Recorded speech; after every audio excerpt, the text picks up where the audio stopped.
Jess says it's time for the show. It's time for the show. When you hear the dog, you know that this is we're going on. I was trying to think of something that rhymed. I couldn't think of anything that rhymed. I'll have to put I can use the AI for that. Hey, tell me something that rhymes with dog. Hey guys, my name's Dave. This is Steve Edwards. Every week we get together to talk about mules and donkeys to help you gain the trust of your animals, get results when you get out there, so you just enjoy what it is to be around equine. More specifically, the mule and the donkey. They are the Cadillac of the equine world, and you will love it when you ride on that when you get that first ride. Now, if you've never ridden a horse and you ride a mule or a donkey, you're not going to know the difference. But for all of our friends who have ridden the horse, immediately they feel that difference and just like, man, this is the ride I've always wanted. Steve, it's been a week since we've hung out. How you doing, my friend? Hey, we're doing good. We got some rain today. Man, it's pretty Yes. awesome. Just a nice, good soaking rain. Man, I got a saying here on my ranch, a good rain and a new mule is always welcome. Oh, that is so true. You know what I love most about your ranch? Well, there's a lot of things to love, but one of the things that's most dear to me is when I get to come out there after it's rained, you Oh, can see just the green all over those mountains. Of course, you back up to your backyard is, I mean, how many acres is that? It's mountains, it's acres, it's just miles. gorgeous. Yeah, it's Yeah, miles. amazing. Yeah, Yeah. yeah. Folks always want to Jim, know, hey Steve, can I come out to your ranch? Well, Steve doesn't have a public location. It's a private residence. The only opportunity to come out and get to see Steve is whenever we do a clinic out there. So if you ever hear of us doing a clinic and you've always wanted to come out and see that gorgeous backyard that Steve has, that's the time to do it. Today, though, we're going to be talking about four different things. We're going to go through the progression here. We're going to start and we're going to talk about ground foundation.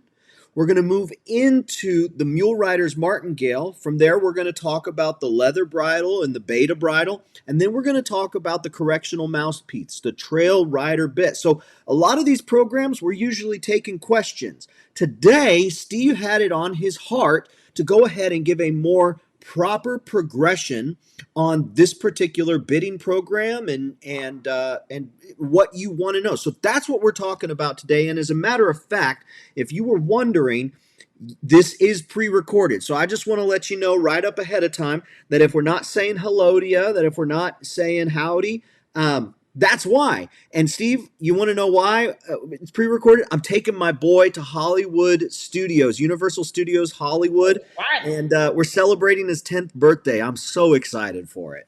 Are you, are you just doing it by yourself or is the whole fam going? Nope, just him. So when my boys turn 10 years old, I've got three of them, and Isaac is the middle one. When they turn 10 years old, they get a special trip with dad. And so Isaac is the processor, ever the processor. And so when Isaiah turned 10, Isaac immediately started thinking about everything he wanted to do. He said, I want to do a Phoenix Suns game. I want to do the Science Museum. I want to do the Children's Museum. I want to do a baseball game. I want to do Flagstaff. I want to do Tucson. He started going through, and so we just let him dream. My oldest son, he's like, you have to pick one. I was like, Isaiah, just let him dream. It doesn't cost him anything to dream. So he dreamed and dreamed and dreamed, and then he came up to me real sweet and tender, and he goes, hey, Dad. I said, yeah, buddy. Is it okay if we go to Universal Studios Hollywood? Absolutely. Why would you even ask if it's okay? He's like, well, I just didn't want to copy Isaiah, but it sounds like it'd be a lot of fun. Yeah, buddy, you're not. Isaiah did the legwork for you. He's the one who figured out that it would be a lot of fun. You let him take the risk. You get the reward. He's like, okay. So on Tuesday, we're driving. We're driving right now. At the time of this program, we're on our way to California, and I get 3 days with him. I'm real excited. Oh man, just the car time alone, Yeah. with him right there, and it'll keep you from falling asleep, right? Yeah, that's right. I'm 41. It's coming for me. Falling asleep is a lot easier than it was when I was a lot younger. So, Got folks, that it's right. going to be a great program, and I'm real excited. Steve, is there anything you want to say before we get started, or you just want to go into ground foundation? What do you want to do here? No, I just want to kind of give people an overall view. Okay, folks. So I've been doing this all my life pretty much. All right. I'm 74 years old at the time of this videoing, and I have had the school of hard knocks. You name the bit, I've tried it. I've done handmade bits. I've done regular bits. I've done bazals, hackamores, mechanical hackamores. I've changed bridles. I've changed bits for the bridle. I've done a little good bit of groundwork and things like this. I've been the whole gamut. Okay, now, folks, I've trained mules all over the United States and Canada, and I've also been to Egypt and trained mules on the Sinai Desert. I've been to Israel. I've been to Brazil training mules. I've been to Australia training mules, y'all. So I just want you to know that I just didn't train mules in my backyard, okay? I've been down to the bottom of the Grand Canyon. I've packed freight down there. I just didn't ride down. I packed freight. I've driven wagons across Arizona. I've packed all kinds of Montana, Colorado, New Mexico, California, parts of Oregon, and this sort of thing. And I've ranched a lot. I had my own ranch, my own cows. We run cows on 55,000 acres. I trained. I've been a 3-time world champion at Bishop, California. We hold several world records. I've been really focusing on mules completely since 1981. Now, I'm not saying all this to pat myself on the back. I'm not showing you all of my world champion buckles, or my buckles will be in different places. I've been a judge, and I've judged mules and donkey programs all over the United States and all over the world. Okay, so I've done this all kinds of ways. I've spent a lot of time focusing on Mr. Mule and Mr. Donkey, okay, and Miss Donkey and Miss Mule. All right, John Mule is a Mr. and Molly Mule is a female when it comes to mules, and a Jenny is a donkey, and a Jack will be a Mr. Donkey, and that will be either a gelding or you could say breeding Jack when you have a stud. Okay, so anyway, that's just a little bit of information. So the things that I'm sharing with you today during this podcast are also going to be on each one of my products for information. As you know, it's really important for me to get information to you. I'm not going to be around here forever, okay? 74, coming up on 75 years old. Lord could call me home in just a few minutes. That's okay. I got my ticket. I'm ready to go. But here's the thing. I want you to understand what I have gone through over the past years, all right? I want you to get I'm going to give you a very general, very short idea. I can literally talk on any of these subjects for several hours at a time to give you more detail. But I do want to give you an overview, okay? I'm going to give you an overview of my ground foundation, an overview of my Martingale foundation, an overview of my finished bit and bridles as well. And I'm going to give you that overview. Now, I can't make everybody happy. I would love to tell you that everybody that's tried my products has been just fine. And I'll tell you, just like I learned from other good old trainers and worthwhile ranchers and cowboys and this sort of thing, if it don't work for you, then don't use it, all right? But at least give it a try. Don't make a snap decision and say, this isn't going to work, that ain't going to work. That is why I have all the informational videos out there so that you can get an understanding. Now, I think as of this show, we've got more than 1,000 videos just on YouTube and Facebook alone, okay? And we also have a lot of videos on my website. I have articles. I've written articles for Mules and More magazine, Rocky Mountain Rider, for Western Mule magazine as well. Back when I wrote articles, back before YouTube and all this stuff, where I was trying to get you what I have learned, okay? Now, I just didn't take a bit and say, okay, here it is. This is the mule bit. I didn't do that. I tried hundreds of bits, probably thousands, I don't know. I just got rid of boxes of these things, okay, from all kinds of makers, all kinds of ways. And finally, I took and started saying, what is my mule doing? Why is he doing it like this? How come I've got this? How come when I do this, I get this? You see, I kept trying to figure out why I couldn't communicate with my mule or donkey. All right. Understand that. Now, I had a Jack donkey. I called him Superstition Jack, and he was a dandy. He would outdo a lot of horses in so many ways, especially with the rein. So I know Jacks and Jennies and stuff like that? Oh, yeah. I've trained a pile of them. All right. So now let's go on. So everything I have here that I'm going to talk about today, the rope on the rope halter is a special rope. I don't just have a rope halter. I have tried ropes, all kinds of ropes, all kinds of ways. I've tried tying the knots in the ropes, the rope halters different ways. When it comes to the come along rope, I didn't just pick out a rope and say, this is it. This is going through an evolution of several types of ropes to finally figure out that wax coat in the rope and the size of the rope and the 3-strand and this sort of thing were all good, which I'm going to talk about, okay, as we go along. Now, in the first part of this, I don't want you to think I'm making fun of any of you, all right? I get I get a lot of people who want to tell me how much they know. And it's just like riding. I know how much you know as soon as you put your hand on that mule. I know how much you know as soon as you put your hand on that saddle. I know how much you know as soon as you climb in the saddle. And I know how much you know as soon as you pick up on the reins. All right.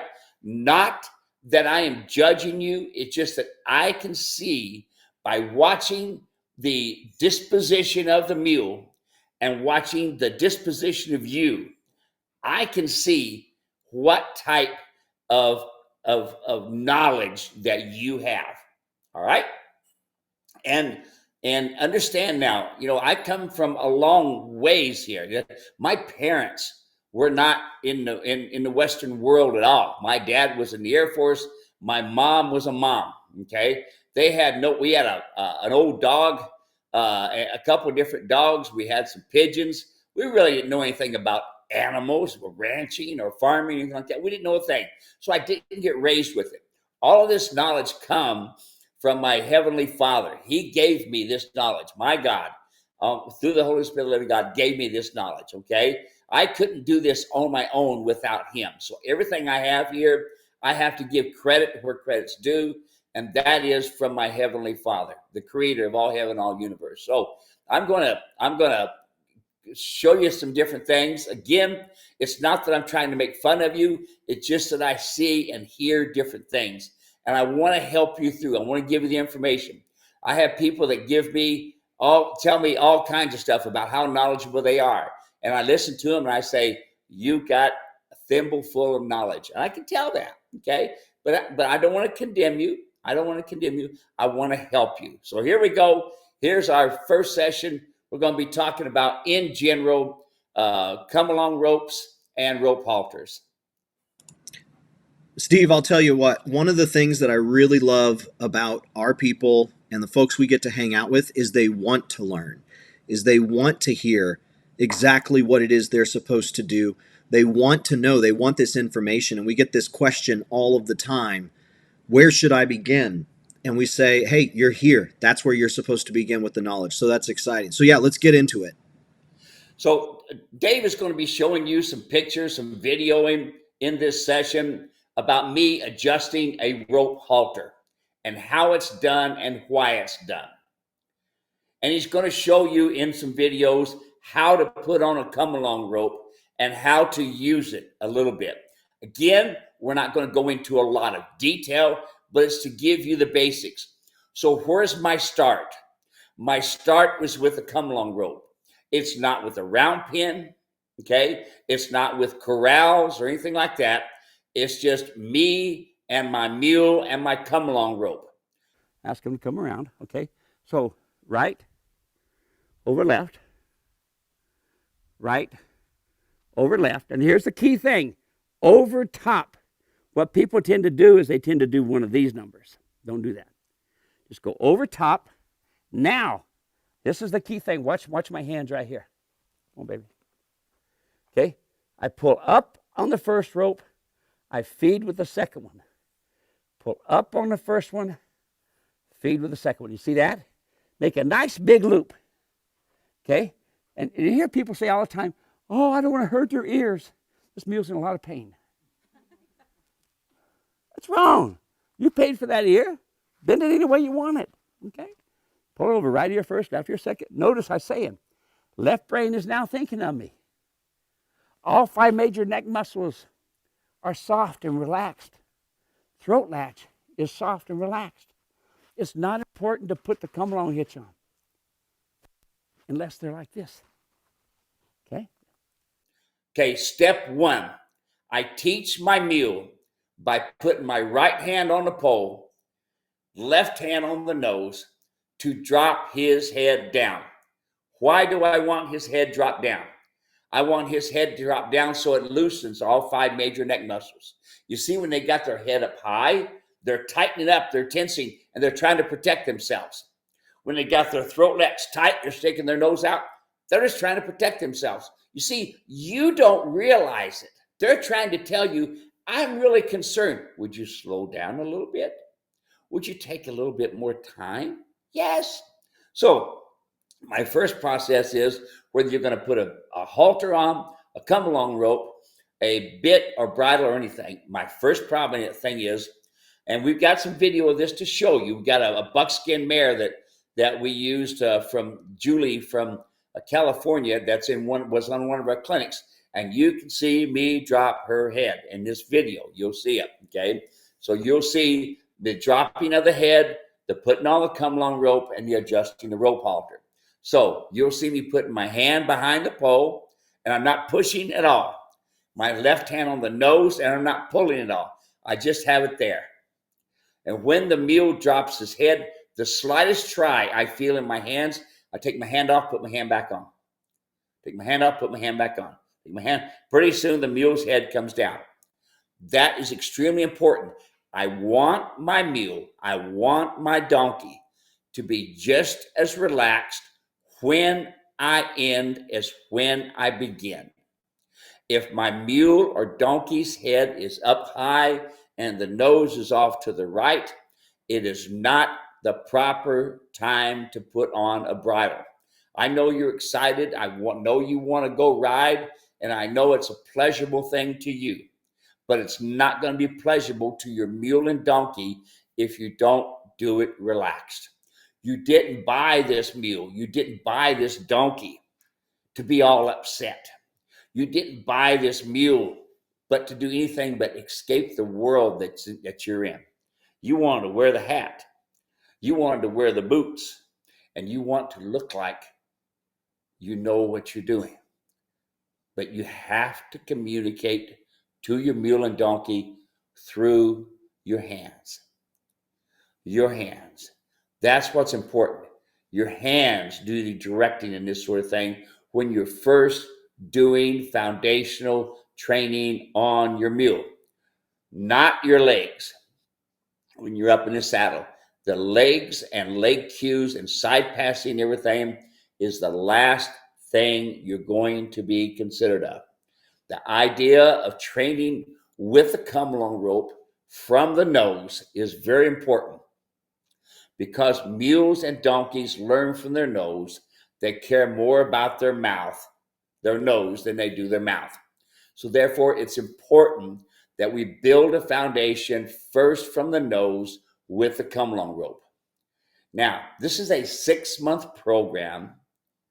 Hear that? 6 months. Training 4 to 6 hours a week, that's all, over a 6-month time frame. Can I then adjust a halter and apply it some? Yes.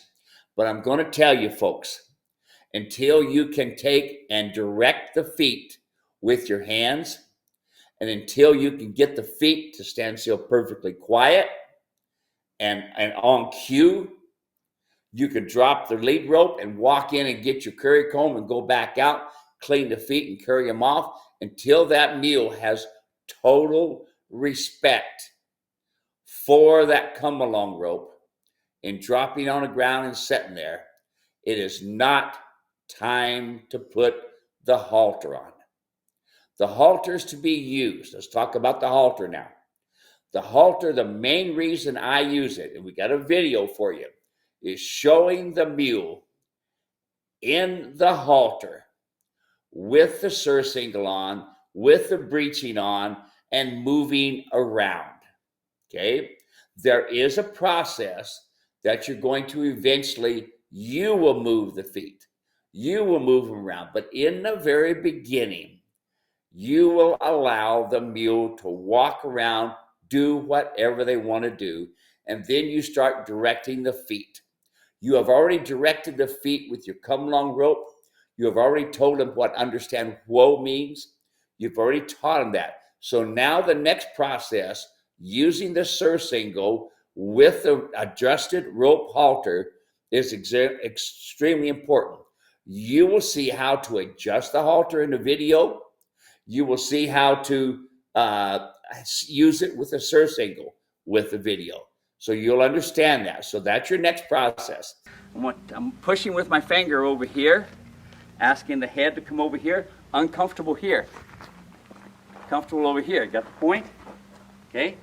So now I put the halter on here like this. What I did here. Oh, there it goes.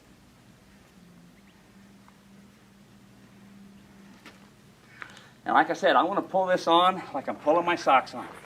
It's going to be a little uncomfortable, but the mule will get it. Yeah, I think my mule's going to be real uncomfortable once I adjust her halter. Yeah. She's going to be a big surprise. I'm just sitting there looking at her old halter, and I don't know if you can adjust it. You know, I have spent hours with a pair of pliers and a sharp pick and put it in a bucket of softener, you know, and this sort of thing, trying to get it undone. I found that the best thing to do with these halters is to get rid of them. Yeah. You know? All right, now, I've got this on here, and notice it is snug, all right? But as I move my animal around and I start to use it, notice there's 2 fingers above the nostril approximately, and these are sitting right in here. So as soon as those 2 knots hit there, watch the head, watch the feet. You see it? Now, as your mule starts walking around with the surcingle and the rope halter on, you then, okay, then and only then, would just be watching them. You may even go outside of the round pin and let them go. Yes, this is a good time to have a round pin because they don't have any corners. No, you don't need anything bigger than a 20 by 20. So if you have to use a stall, use that. Is a round pin more effective? Yes. Minimum 40 feet, average 50 feet, okay? But that is quite a bit of expense. You don't want to use T-post in your corrals where they can able to, if they jump up, they get hung up on them, because I have seen that done where they've actually killed mules and donkeys by having an incorrect T-post in the wrong place. Now you can put things on top of them like a can or something like that. But anyway, that's another story. Build a safe round pin to do your work. Once you got the mule to move to the counterclockwise and clockwise, 3 one day, 6 another, 9 another, 12 another, you can wait several days between training times, okay, to move them. Every time they go past the gate, that is number 1, then 2, then 3. What are you looking for? Head down, balanced and framed up, top of the hip, top of the wither, top of the head, balanced, framed up. Okay? Once they are doing that, that's 1. And as they go around clockwise and counterclockwise, every time they go past the gate, balanced and framed up, they are correct, and you are no longer going to do any more. Don't keep going. That's one of the downsides of people. They want to keep going and get more and more. No. You're building a foundation. You're building a foundation. So therefore, a little at a time is going to get you more than a lot at a time. All right? Now, this is the segment on ground communication. Again, when you get the ground communication tool, you'll get a video called "The Problem Mule Building a New Foundation." And the mule was a problem, but the problem was, guess what? Yeah, it was the cowboy with the hat, a buckaroo, okay, a working cowboy, and he dragged his mule behind the pickup truck to get him to lead and all kinds of stuff, folks. Even cut his ear trying to, anyway, long story short, you'll see me in a video helping the mule. Now, in all actuality, that video even has him one day climbing on the mule and getting his first rides in. But the most important part of this is listen to me and watch the guy moving the mule around to the right and the left. We have the videos that go with it. We've got a video for adjusting the halter that goes with it. So what comes with it is a video showing you how to adjust the halter, the come along rope, and the problem mule build a new foundation video. And the halter adjusting is going to be digital. I strongly suggest using digital for everything, simply because you can have it on your phone. You can go out to the corrals and you can have it right there and look at it, rather than doing it, go back into the house, doing it, go back in the house, going, I've been there, done that. Okay. I used to watch a lot of trainers. I used to go in the house back before cell phones and watch different trainers training. Okay. These were horse trainers.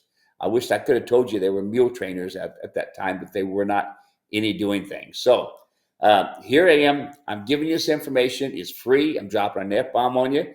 And now we'll go to the next segment of the Mule Riders Martingale. What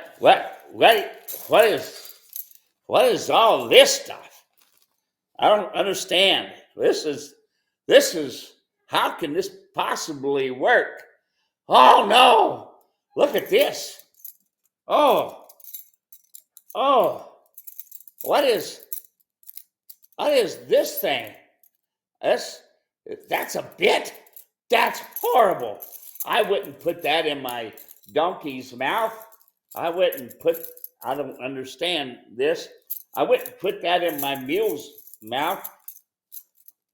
What is this string for? What? I don't, wait a minute. What's that? What's that? Let me see here. Let me see. Oh,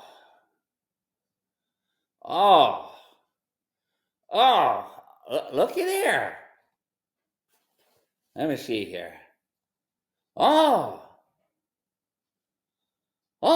looky there. Oh, God. Oh, look, a video in there.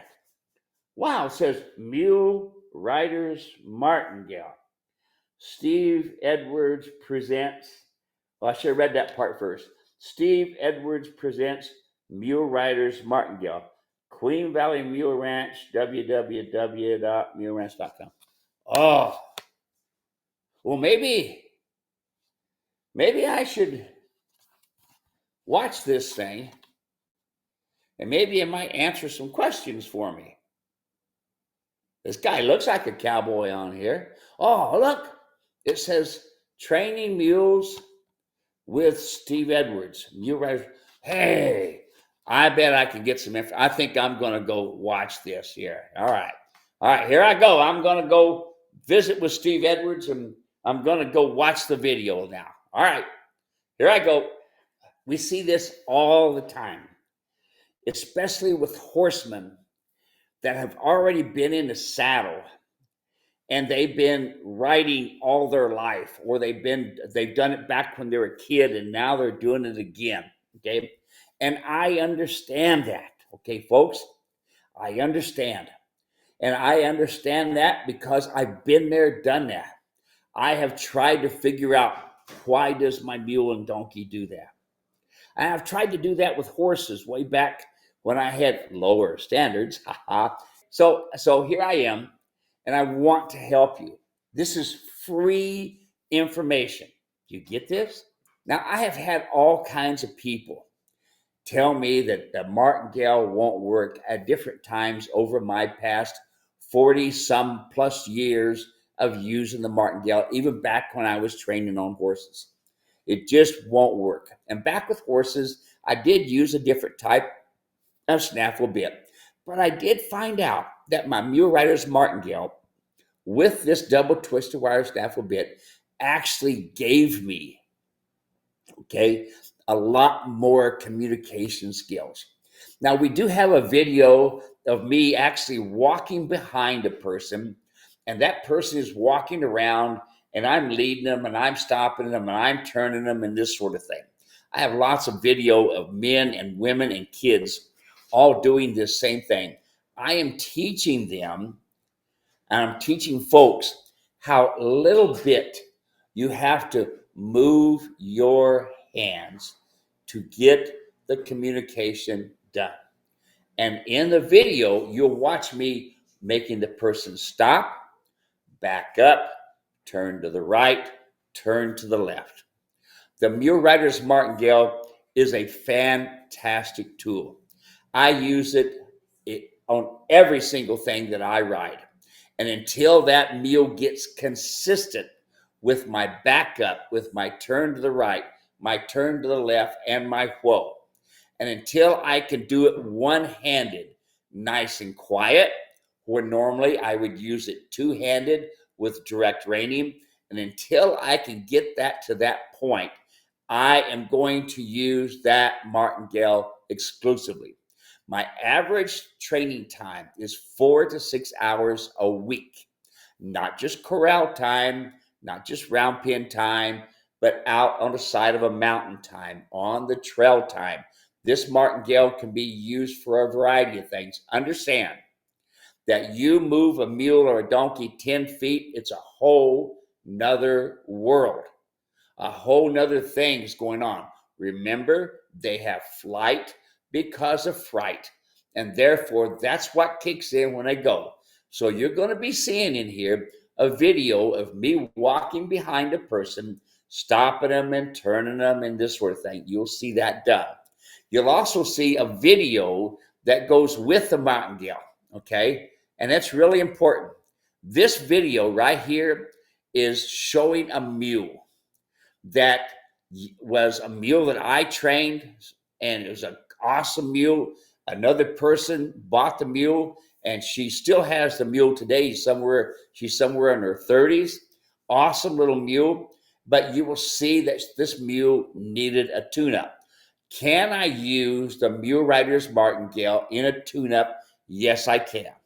I can tell you that my wife's mule, that was 28 years old when she passed away, 3-time world champion, undefeated in Arizona, okay?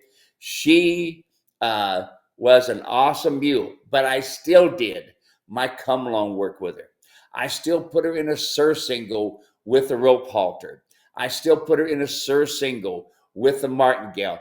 Folks, you have to keep them finely tuned just like you do your vehicle, all right? Very important. Just like you maintain your vehicle with oil changes and things like that, you're going to maintain your mule and your donkey with doing groundwork. It is not important to ride. It is important that groundwork is solid, okay?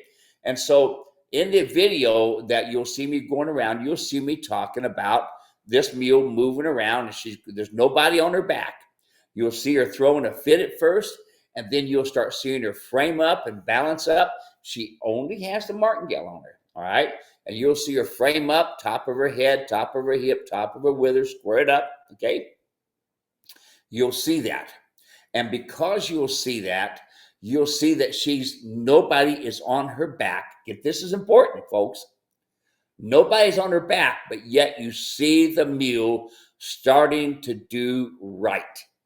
Head down, nose on the vertical, being quiet, listening, nobody on the back. So what does that mean? That means that the bridle and the bit is doing the job. What is the purpose of the Martingale? To set the head and frame up the body. You will see a string on that Martingale, and this string goes directly into the bit, okay? And as I pick up on this string, it communicates like a violin bow on the violin, smooth and easy, much easier than pulling on the bridle rein itself. Okay, much easier on the animal. That when you pick up on this, it immediately communicates. Respond, respond, quiet, easy, nice and quiet. Okay, folks, really, really, really important. So you will see in the video that this martingale is getting, and nobody's on his back, is getting the mule to drop his head, get his nose on vertical, and start listening to my commands. Again, remember, nobody's on his back. So what's the deal here? You'll see that I have this strap with the bit, okay? And you will see that this is adjusting to be able to bring the nose down. We don't want it tight. You will see in the video the mule picking up the bit and carrying the bit. You will see me talk about how important that is. We do not want to adjust the bit at all during its use at all. The mule rider's martingale is always supposed to be loose in the mouth so that they will learn to pick it up and carry it. They will be the softest, they will be the most consistent if you do that. The snaffle bit is the most harsh bit you can use, especially when it's used incorrectly with your hands. Okay? Very, very important you understand that. Okay? It is your hands that make a bit harsh. It is your hands that make the bit not work. So therefore, when you are using the come along hitch, you are teaching your hands to move quiet and easy. When you are using the mule rider's martingale, you are teaching your hands to move quiet and easy. But your first step is that come along rope. I cannot tell you how important that is. Now, the bit. The bit is a double twisted wire snaffle bit. It communicates to the whole tongue. Do you see that?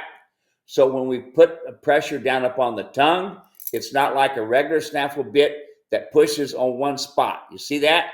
Pushes right down on one spot. That can be quite harsh. The double twisted wire snaffle bit goes on both sides of the tongue and lays down nice and easy. You'll hear people in the video say, wow, it's softer with the double twisted wire snaffle bit compared to the single. They'll tell you, you'll hear them say, it is softer. You'll hear it in the video. It's easier on them. So, adjustment on this. This is a 6-inch double twisted wire snaffle bit. I have used this bit and bridle with the mule rider's martingale for well over 30 years. I have taken it all over the world. I use it on every single thing, folks. Everything. This is a tool. It's not meant to be pretty. The brow band that you have may end up being tight, or it may are snug, or it may be loose. It is not supposed to be on there and be pretty. Okay? Part of the tool. The way the buckles and the straps are made to go onto the snaffle bit, okay? They are designed to go on it a certain way. This bit is not meant to be taken apart. It is not meant to use a different bit in. It is meant to only be used as I've designed it here. When we are using a snaffle bit, it is not important to let it be close to the corners of the mouth. The average bit, I would rather see be a minimum of a 1/4 inch away from the corner of the mouth. Notice all of my points are rounded off here so that we don't have any problems with the corners of the mouth. Now, a strawberry patch can easily be on there. In other words, you'll start seeing red on the corners. A lot of times the mule causes that himself because he's bracing, trying to protect himself. He'll do it and nobody's on his back, just using the surcingle and the martingale. Because the mule has learned to do that, they are thinking they are trying to protect themselves, and they end up soring themselves. Now, the other way that happens is to have the bit too tight in the mouth. Oh, but Steve, my mouth measures 4.5 inches. No, actually, your bit measures around 5 inches. And the reason you want to do that is you're measuring directly to the corners of the mouth. You don't want the bit to be directly on the mouth all the time. Think about this. When you push on here, this corner is supposed to come away, okay? And it can't do it constantly onto the mule's corner, and it can't give him relief. Because you see, when I push here, we should get relief going, so the mule knows to go to the left. The donkey knows to go to the left. And the same thing when I push here, okay, or here, the donkey and mule knows to go to the right, because there's no pressure here, but yet there's pressure here. I can't do that with it constantly touching on the corners of the mouth. So if you got a 4.5-inch bit, most likely it's a 5. And if you got a 5-inch bit, most likely it could be a 5, okay? As long as there's a 1/4 inch on each side of the bit, all right? Now you think about it. If it's a 5-inch bit and you measure 4.5 inches, that means you got a 1/4 inch on each side, total of 1/2 inch difference. That's all. We don't want the bit to constantly be against the corners of the mouth. You're not giving the mule any relief, okay? They're looking for relief. They're looking for you to let go. Now, here is the bars of the mouth, okay? That's the bar. Here are the incisors, the front teeth. Back here are the back teeth called the molars, all right? When this bit goes across the bars of the mouth, it is like a violin bow across the violin. We want it to take and create a little discomfort so that the mule and donkey responds to that movement. You understand? When you do that, then you are saying to the mule in a nice way, I want you to go to the left, the right, or to whoa. All right? Again, if the bit is too tight against the corners of the mouth, a lot of your mules have great big corners of the mouth. Okay? You're not really hitting the right place. It's the bars of the mouth that you want the bit to work on. Secondly, you want the bit itself that goes down and captures the tongue. It does not go up into the roof of the mouth, folks. Don't let nobody tell you that. It goes down. When you pull back on the reins, it goes down on the tongue. Again, I got a video that if you want to see this here, when you see me driving the person, you'll see me talking about it. You'll see a person put his 2 fingers out. You'll see me putting the bit on it. You'll hear that person say, that's lighter or that's heavier. You'll hear that, okay? So the measurement of the bit, I'm going to send you a 6-inch bit on every single one of your mules. Now, if you got a monster draft beer mule that's 19 hands high and it's got a great big mouth, we're going to have to try to find a 7-inch bit. And I'm going to tell you, it's hard to do. I have these made, okay?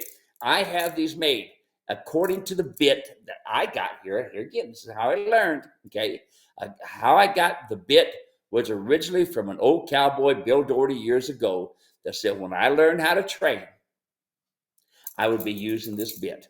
So in the video, you're going to hear me talk about how to adjust the strings, okay?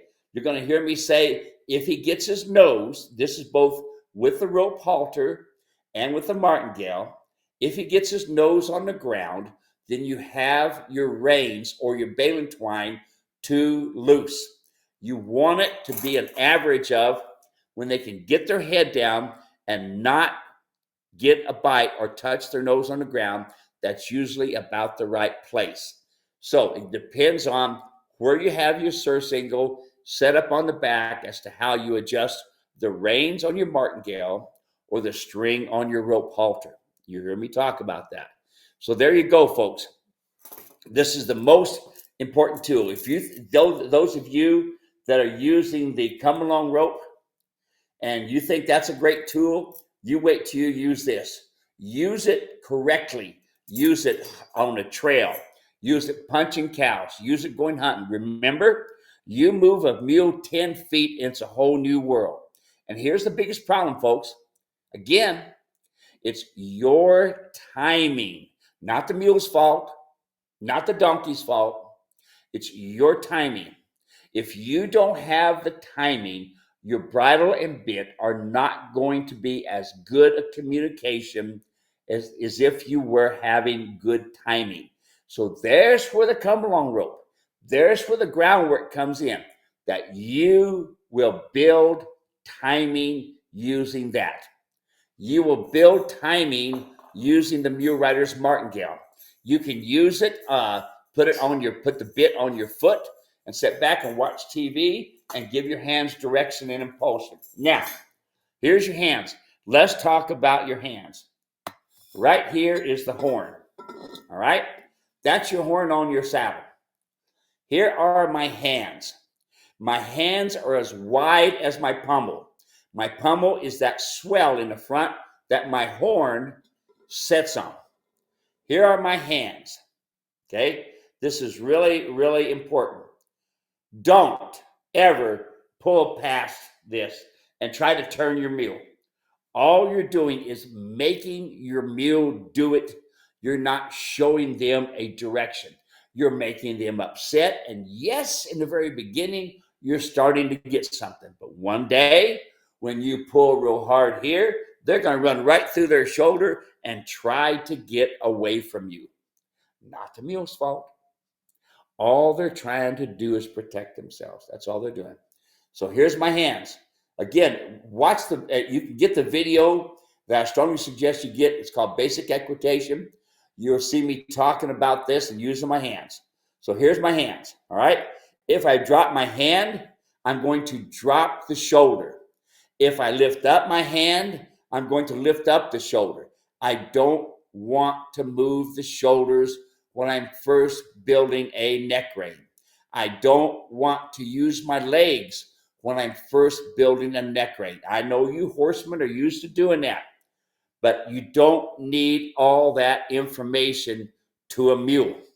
Just show them steps at a time, build a foundation, and your donkey and your mule will get it. So here are my hands. It's called direct reining, okay? This is really important. Hands are straight. They're as wide as the pommel, okay? They're as wide as the pommel.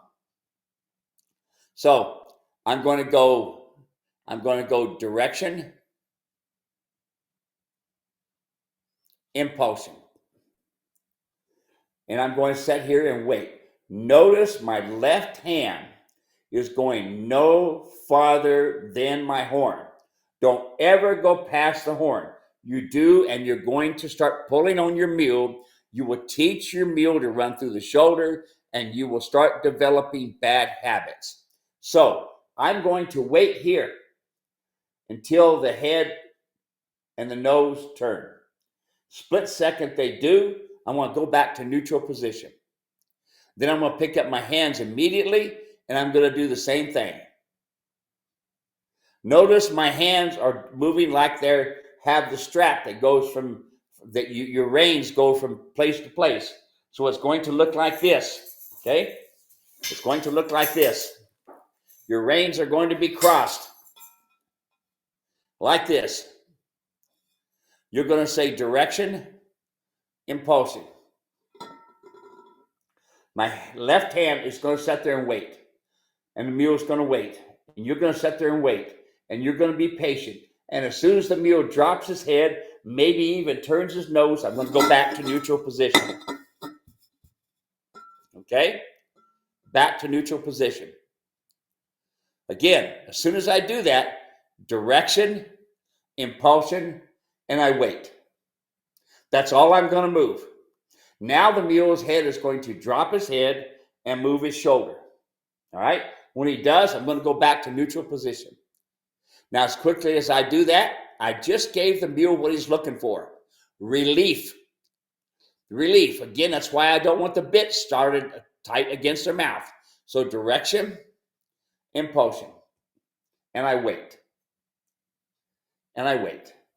Now the mule most likely will move his nose, neck, and shoulder. And if he does, I'm done for the day, going to the right. I do the same thing to the left. Direction, impulsion. I come over here and I wait. Now my hands are higher right now because of the video. But normally my hands are about the same height as my horn. I don't want to lift up the shoulder or the head. I want my hands down around the horn so that I do not elevate the head and elevate the shoulder. That hollows out the back of the mule. Okay? So that's my hands. You'll see me go, all right, I'm walking along and I'll go squeeze my hand like this and the mule stops. Notice I'm teaching 1/2 of the brain at a time. They have no more than a walnut on each part of their brain, the right and left. They don't have the cranial lobe, which tells the right side what the left side doing, or the left side what the right side is doing. They don't have that, okay? So therefore, it's extremely important that you train a little at a time. Today, we're going to do 3 to the right, 3 to the left, we're done. A few days later, you don't have to train every day. A few days later, 3 to the right, 3 to the left. Okay, now they did good. It was consistent. 3 to the right, 3 to the left. Now we've done 6 today. And then we're going to do 9, and then we're going to do 12. Then you can add to your training. What am I going to do for a backup? Again, you're going to see in the video. I'm going to take my right hand, and I'm just going to bump it like this, just a bump. I'm not going to pull.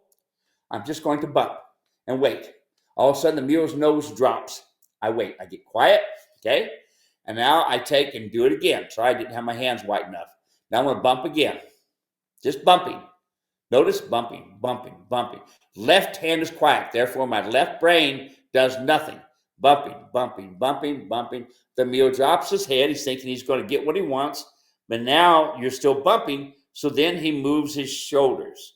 Good. Now we're starting to get a backup. And then pretty soon, bumping, bumping, bumping, he moves the right foot. We are done for the day. All right? Then we go 3, 6, 9, 12 again. So what do we learn here? Number one, okay? The idea of the mule rider's martingale is to set the head.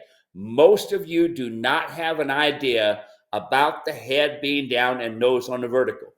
What the martingale does is it sets the head into place naturally. And when you do your groundwork first, and then you go in the saddle, the mule already has an idea. You just have to communicate correctly with your hands, okay?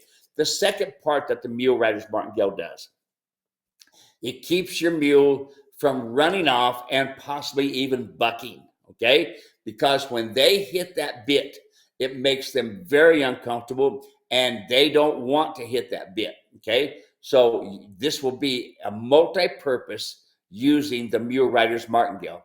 Very, very important. The next part is don't worry about it being too long. Or, now if it's too short, that's one thing. If it's touching the corners of the mouth, you've got a great big huge mule, that's one thing. We'll change the bit. Has happened once in 10, 15 years. It hasn't happened very often. When you start riding big animals like that, you can be very, very, very uncomfortable because they're so big around. That's another whole story. So there you go. That's talking about the martingale. Watch the videos. You'll see this video going with the martingale video. You'll also get, along with that, you'll get a martingale video digital. I strongly suggest going all digital. The hard copy is nice, and I realize that some of you don't have good internet, and therefore you got to have a hard copy, but it is very difficult. We cannot get you all these videos and do it by hard copy. So we have to do this video giving you the basics of the martingale from the standpoint of a rider, okay, with it. So there you go. Happy trails. Don't forget, this mule rider's martingale is a super tool when it is used correctly. When you have any questions, don't hesitate, call me, even if you're mad at me. Watch the videos first. See what there has to be done. Get yourself educated. Don't go ahead and just make a decision. I've had one lady here just recently. She said, oh, this bit is too big. I've got a 4.5-inch mouthpiece. No, you don't. Okay. You've actually got 5 because you don't want it tight on the face. So don't worry about the size of that. When it comes to the bridle, you may have to tap a hole. Anytime you have different mules, you're going to have to tap holes. That's okay. All right. That's okay. Go ahead and take your leather punch and tap a hole.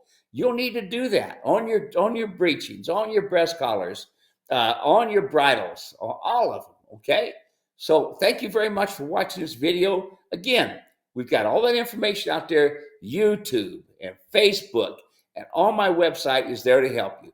If you still have questions, once you have watched the videos, important, okay, because most of the stuff, I say 99% of the stuff that I'm going to be talking about, you can see on the video time and time again. So get you some popcorn, get you a soda pop, sit down, and enjoy the shows. Thank you very much.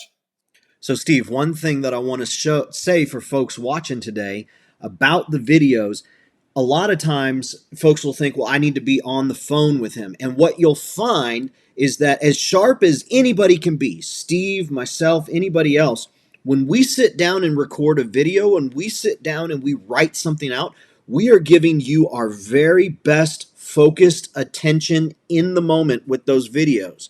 And so if you wind up calling before watching the videos, if you wind up calling before reading the articles, you're not going to get Steve's best. You're not going to get my best or whoever it is you're calling. Not because we're not going to give it, but because in that moment right there, we are fully engaged and fully invested, and we've given the time and preparation into training in that moment. So when you call us up on the phone, you're going to get us in the middle of a moment of whatever we've got going on. So those videos and watching ahead of time, that's really the best thing you can do for yourself, because then when you call, you have the knowledge of everything that Steve worked so hard in that video. You can ask questions knowing that knowledge as opposed to him trying to recite it all over again. Steve, what are we going to talk about next?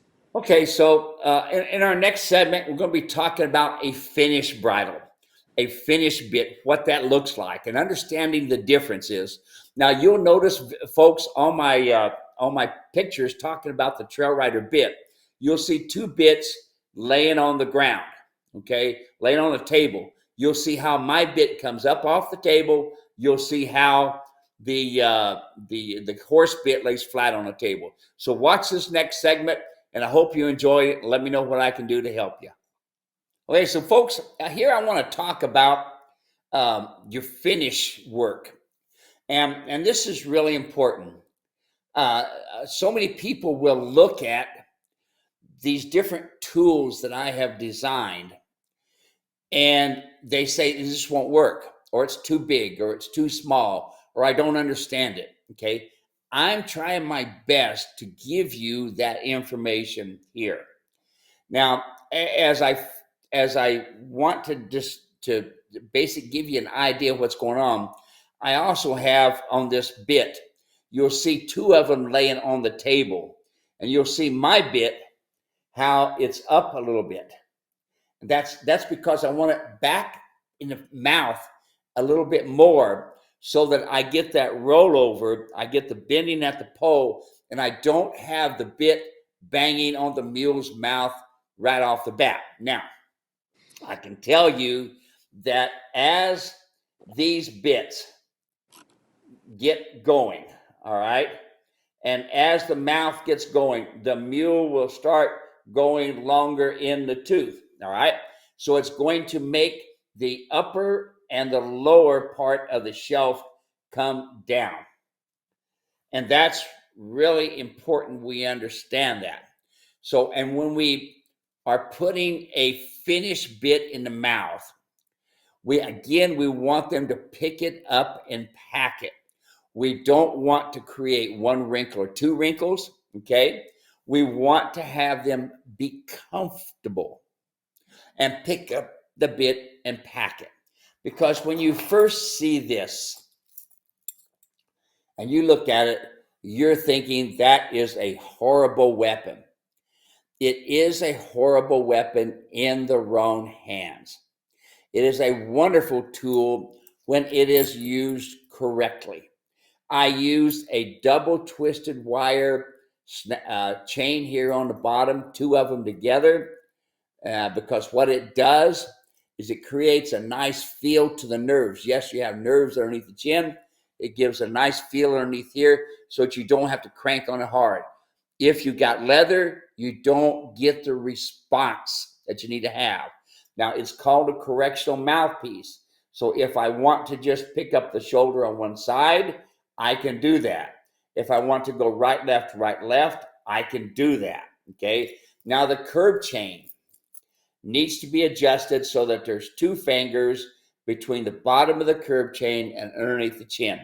That is your beginning measurements, because you want to give it enough time so that when you are picking up on the reins and turning it, for this chain not to hit right off the bat.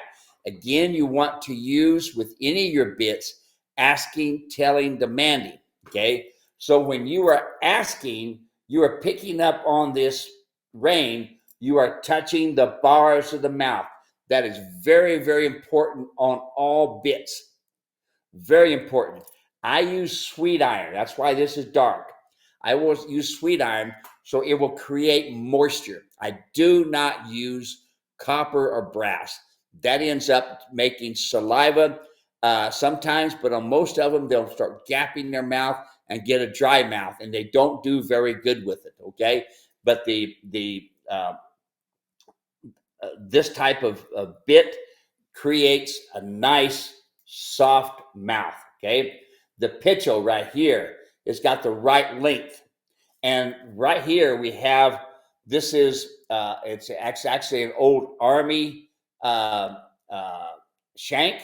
And the idea of the shank is a lot of mules will reach over and get a hold of the bit with their tongue and get a hold of the shank and keep you from pulling on them. And this way here, this bit with this shank, they can't pull on you. They can't grab it, okay? So it's very, very important that you see that this hinge is right here, okay? And it hinges in the port as well. And notice how smooth and easy. You can pick up a lot of these bits and move them, and they're tight and they're stiff. A lot of these bits are made in other countries, okay? India makes a lot of bits in this sort of thing. And a lot of them have taken and tried to take these bits and reproduce them and sell them at a less price, but they are not as good a bit as what these are. These are made in America by Circle Y Saddlery, which is Rainsman brand, and Rainsman builds beautiful bits, and they make my bits and have made my bits for over 25 years. American made. So there's the purpose of this bit. I send a curb chain with you so that you get an idea of which way it's supposed to be shaped. Notice it has the roundness here. That roundness goes to the front of the mouth. The part that's got the bow in it goes to the back of the mouth, okay? So the bit sets in the mule's mouth. You'll see right here in the curve like this. So that's the bit. Now, not every bridle is designed correct for a mule, especially when you go into the stores and you see all the hundreds of bridles sitting up there and the hundreds of bits. Most of them are made for the head of a mule, of a horse. Do you have, yes you do, a mule? Do you have, yes you do, a donkey? Completely different head. We can look at them, we can see that. It has a different upper and lower jaw as well. Now, going back to this, the bridle is extremely important. That's attached correctly so that the bridle evenly balances the bit in the mule's mouth, okay? Now, the old leather bridles that I've designed, that I had years ago, were made by an old saddle maker of mine that used to do a lot of work for me. He designed this bridle from an old-timey bridle that he had found and was using, and I've been using it ever since. It has my logo on it here. This mule right here was my wife's mule, and we used that head and this sort of thing as conchos on my bridles. The brow band is really important. It does not need to set snug against the head. It needs to have about an average of about a ½ inch of movement, and you can even have it more, because the main thing is right here. Do you see how these holes here are adjustable? You can also punch additional holes, but there's also adjustment down here as well, okay? And so you've got adjustment here where you can actually tap more holes and adjust it there. There's a lot more adjustment, which you can see the holes back here. And then, of course, you have all this adjustment as well. And then your throat latch. Your throat latch. It's really, really super important that your throat latch sets loose on the mule's bottom of his jaw, not up against their tight. You want to have about 1.5 inches, 2 inches measurement underneath there. When it's too tight, they can't bend at the pole. Again, everything is what I learned from the mule. Now, the downside of the leather bridle is this. It's harder to take care of. It has to be oiled all the time, okay? And you've got your adjustment buckle here for the latch, this sort of thing, which will all be on the left-hand side, okay? And so it's pretty and this sort of thing, but it does need to be well maintained. And you have to keep it well oiled all the time. Remember, the salt from your mule and your donkey will rub into the leather, and that's why you have the cracks. It's one of the reasons that I use the Beta bridle. The Beta bridle is an awesome bridle. And again, here is the brow band. I don't want it setting against the head solid. It does not set the bridle in the right place, or the bit in the right place, and it does not allow for the mule to open and close his mouth and move his head around. This is very, very important, folks. We don't want this equipment to be tight on the mule's head. Very, very important. Notice I have the adjustment for the throat latch, and I have the adjustment for the crown piece here. On both sides, I have the adjustment. Now, you can take the Beta and you can tap holes in this just like anything else, okay? Now, I can make a custom bridle for you on your measurements, but you better make sure they're right. And remember this, it's only going to be on that one mule. And if that one mule dies tomorrow, you only have a bridle to fit the one mule. Keep that in your mind. And with this bridle comes with a set of reins. The Beta bridle comes with a set of reins. And I love these reins. They're nice and soft. They're nice and small. They've got an adjustment Conway buckle there, okay? And they're 8 foot long. So therefore, when a trail rider is riding, you want to cross your reins like this. Wear split reins. Do not ever tie your reins together. Now, I can give you some horror stories about it. Person that has one rein, the mule dropped his head down to get a drink of water, got his foot over top of the rein. He went to throw his head. It scared him. He fell over backwards and flipped the lady, or fell forward and flipped the lady right into the water. She's lucky she didn't drown. I can also tell you about a husband and wife that were riding their 2 mules, and they like to rub each other's head. They got hung up in the tied reins, and they had a heck of a wreck. They had to be flown out, okay? And it can go on and on from there. The idea of split reins is for your safety, just like anything else that I do. It's for the safety and also for the comfort of the mule. So there you go. There's my finished bit, my trail rider bit, okay?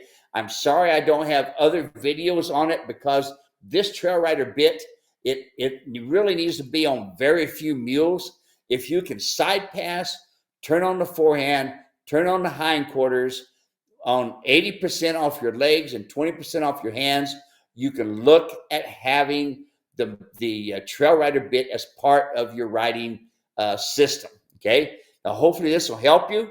Watch this video several times.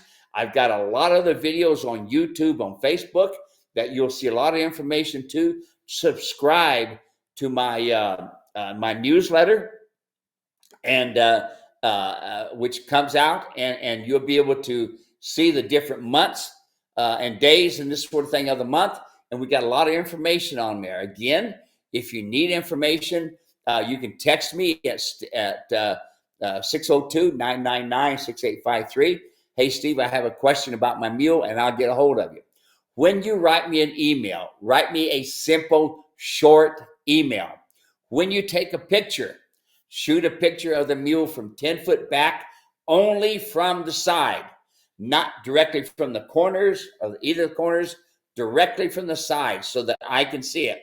If it's about a bridle question, I want to see the whole head, all right? And so anyway, there's the information. You can always call me at 602-999-6853. I do not answer the phone.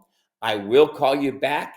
I gather up so many phone calls at one time and sit down and take a few minutes to call. I want to help you. I'm here to help you. Our team from Blocks Agency, they're not my employees. They're a separate company. They're the ones that put together my website. They're the ones that put together all the YouTubes. I've known Dave and his family for years, ever since Dave come out of high school. They're very experienced on doing websites and other information, so they can help you as well. So you can contact them. But anytime you have a question, send it in to support@muleranch.com. You can also CC me to it, and I will help you as well. Thank you very much, and happy trails. And remember, it's not important to ride. Anybody can ride for a few seconds. If you build a foundation and you build it correctly so that you have a good rapport with your mule or your donkey, you'll have a lot happier life and you won't end up in the ER. Happy trails to you. Folks, I hope you appreciate that. The first step to getting the understanding of how to apply everything we're talking about is to get the knowledge, is to get the basic information in your brain. Then you go out there and you're able to get the understanding. When you take what Steve has said, when you take what you've learned, when you take what you know, and you combine that all together, then you can get the understanding. Folks talk to me and they think that I can go out there and I can get results in training. I am not a cowboy. I am a city slicker. I have not spent time on the ranch. I am kind of uncomfortable, quite frankly, around large animals. I just haven't spent time. Now, see, I know all of the answers. I have all of the knowledge up here. You'll see me from time to time on these programs saying, Steve, let me take this one. And then I'll answer and I'll say, Steve, was that the right one? I've got the knowledge. But that understanding only comes by combining the knowledge with getting out there and doing it. And so hopefully we've given you a framework today to be able to go out there. And then as you're applying, as you're learning, you're going to make mistakes. Steve says it all the time. It's okay. Everybody makes mistakes. But learn from those mistakes. Don't quit. And if you have a problem, call Steve. He wants to help you. Send an email in. We want to help you. We may already have a video for your specific problem because we've answered thousands of questions on this program. So, Steve, anything else you want to say before we're done here today?